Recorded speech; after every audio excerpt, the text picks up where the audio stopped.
Morning everyone, ADHD Broker here. This morning I'm in the heart of Joondalup commercial area, and it's a pretty great scene to have today's subject, mainly because look, a lot of my business clients who come to me, who I deal with, one of the common questions is, look, should I actually own my own commercial property? Should I operate my business from there? Generally it's going to be a yes. But really what I ask them is to answer a question. Is it going to make you money, or is it going to save you money? Because if it's not doing one of those two things, it's not necessarily a good thing for your business.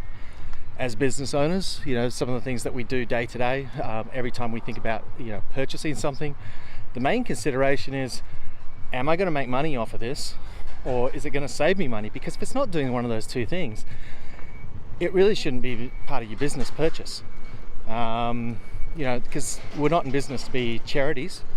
Obviously we're there to look after our clients, because without them we don't exist. But we don't do that by just spending money. We really got to be concentrated and focused on those two aspects. So how do we look at that with commercial property? Well, look, naturally people are going to say, well, yeah, it's going to save me money, because I'm not going to be paying rent to someone else. I'm going to be paying my lease into my own premises and that sort of thing. Yeah, but you go on the premise that, look, most asset classes over long periods of time generally tend to appreciate. So, you could say in a general sense, yeah, I'm going to make some money and I'm not paying the lease to someone else, so I'm going to save some money. Nah. Look, let's look at it from the side of saving money, okay? You could say, well, client that we helped recently and they just only settled yesterday, they were paying, let's see, about $16,500 a year in rent plus outgoings. And let's be realistic, if you buy your own commercial property, you're gonna have to pay the outgoings anyway, so saving there. But $16,500 in the lease. They ended up purchasing a commercial property for about $400,000. And the mortgage on that, or the repayments on that, probably worked out to about 21, maybe a little higher, maybe 22,000 a year. So in a dollar for dollar sense, in a snapshot in time, it actually costs them a bit more. But they were still sort of saying, yeah, but there's potential to expand, and now comes the other part of the equation. How does it actually work for you? Because commercial property, as with anything else in your business, needs to in some way be productive. And if you're buying a commercial property just so you don't have to pay someone lease, that's not productive. So we had a look, excuse me, I got to cross the road here, but we had a look and said, okay, how does this improve? So analyzing the business, we found that, look, there was probably about 30 minutes in the morning and 30 minutes in the evening that the client had to have, or the business had to have, the workers, two of them, but workers nonetheless, you got to pay their wages. The two workers had to move items out of the factory so that they could begin working every day, and at the end of the day they had to move them back in. So 30 minutes in the morning, 30 minutes in the evening or in the afternoon, there's an hour a day of productivity lost. It's an hour a day that they had to pay wages. Let's say the wages were $30 an hour. I think they were in this instance. But, wages of $30 an hour, that's $60 a day. What do we work that out to? $60 a day.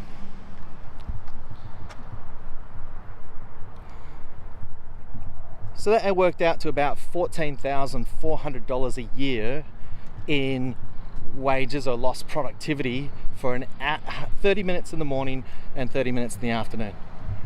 So now we found that, hey, this new commercial property that we're looking to get, it's actually going to save us about $14,400 because we actually have more room, and we're going to save ourselves roughly an hour a day in lost productivity. Sorry, 2 hours, because it's 2 employees, so 2 hours a day in lost productivity. And we're really going to be able to sort of maximize some returns there. So in a real sense, what that really meant was that the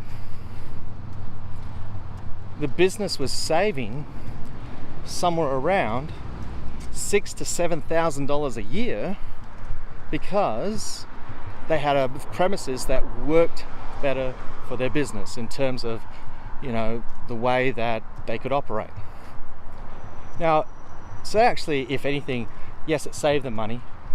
Now we could also see how it's going to make him money, because having a further conversation with the client, there's some opportunities there right now that, he's about to bring on another new large client, and he's also had requests from the existing clients to do more of their work. Happy days. So I wouldn't be surprised in about 6 to 12 months' time that client will be further utilizing that space. Now, obviously, the questions we made them think about was, let's just not go back to square one where we're moving stuff in and out of the factory every day. So they were fairly specific. They got a factory that they knew that would be able to, accommodate the growth, and that they could deal with right now. And ultimately, at the end of the day, a bit of a win-win situation.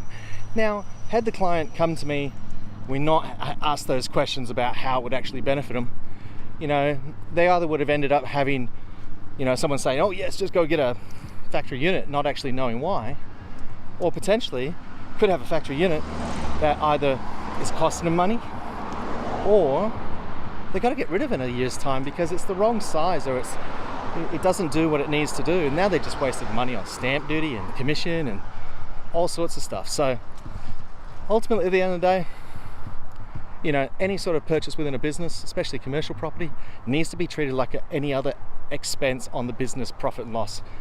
Is it making you money or saving you money? That's my thoughts for today. If you want any more help with that, reach out, touch base. We'll speak to you soon.